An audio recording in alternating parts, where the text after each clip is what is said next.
This type was declared. Uganda is home to the Nubian giraffe, a critically endangered subspecies whose survival is increasingly dependent on targeted conservation efforts. The giraffe is not only Africa's tallest land mammal, it is also deeply woven into the continent's natural heritage and ecosystems. Uganda's giraffe population once stood at about 2,500 individuals in the 1960s, before declining sharply over subsequent decades. In the 60s, we had 2,500 about there, but this population almost got wiped out. I think it came to about below 500 in the 90s, and this was because of the general civil strife that was in the country. One of the key threats has been poaching. So people get into the parks and they set snares. Sometimes they may not be targeting giraffes. They leave a snare in the landscape. These snares end up, harming the giraffes. But the threat of poaching is still really a big issue. We note it. We still need to see how to bring communities on board to reduce this indiscriminate poaching. The snares are continuing to maim our giraffes.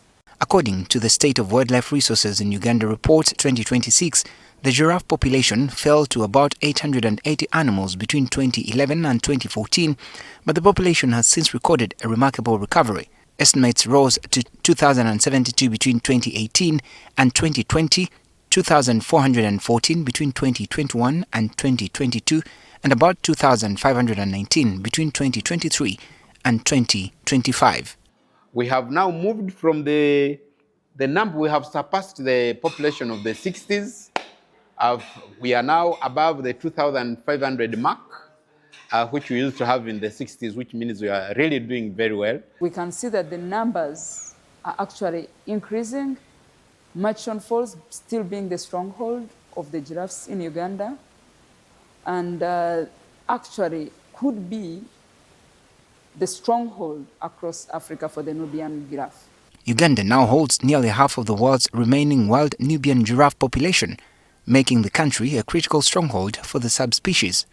And the population in Uganda is actually the biggest population in the world, okay, in the wild, okay? So we're doing very well. Uganda is doing pretty well in terms of giraffe conservation.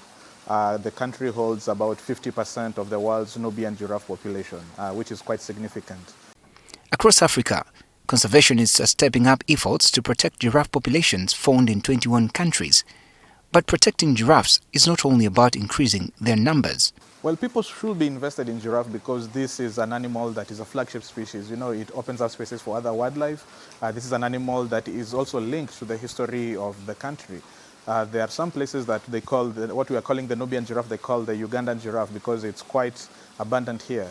So this is an animal that is linked to many African cultures. So at least we needed to have the numbers double in every landscape.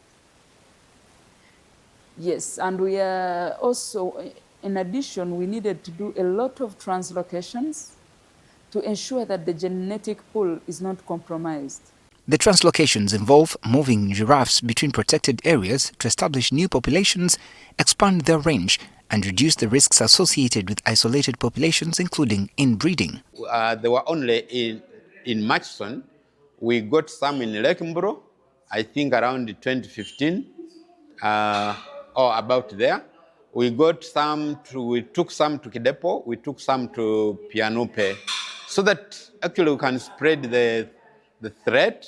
In some cases, translocation is also being used as a precautionary conservation measure. Giraffes have been moved from one part of Murchison Falls National Park, considered potentially vulnerable to oil-related risks, as Uganda prepares for the start of oil production in the area. Also, we moved some giraffes from the north to the southern bank, just to avoid the threat of oil and gas. In case oil and gas affected them, or poaching affected them in the north, we should have at least the remaining population on the southern bank of the Nile. The latest translocation was conducted about 3 weeks ago, with the number of giraffes moved to Ajai Wildlife Reserve. One of the key documents guiding these interventions is Uganda's Giraffe Conservation Strategy and Action Plan, which provides a framework for protecting the species and expanding conservation efforts. Ecologists say expanding giraffe populations across different protected areas is already bringing immediate conservation benefits, while also creating a safety net for the future. And one of the other things was management of invasives. In Lake Mbulo, we had a lot of acacia, and there were no species that are eating them. Taking the giraffes has helped us to manage the problem of acacia as an invasive, because it's the preferred food for the giraffes. So we're doing both enrichment of the habitats, boosting numbers as we move them from one place to another, diversification of species per landscape to improve the tourism potential. You come to one place, you see different animals. Everywhere we have taken the giraffes, they're actually doing very well. Those in the south, we are yet to actually do a very thorough survey and know how many there are now. But we know they are there. We keep monitoring them. We have of recent collared some so that we can know their movements and monitor them and know how far they move from place to place. Now, saving Uganda's giraffes is no longer only about protecting the animals we have today.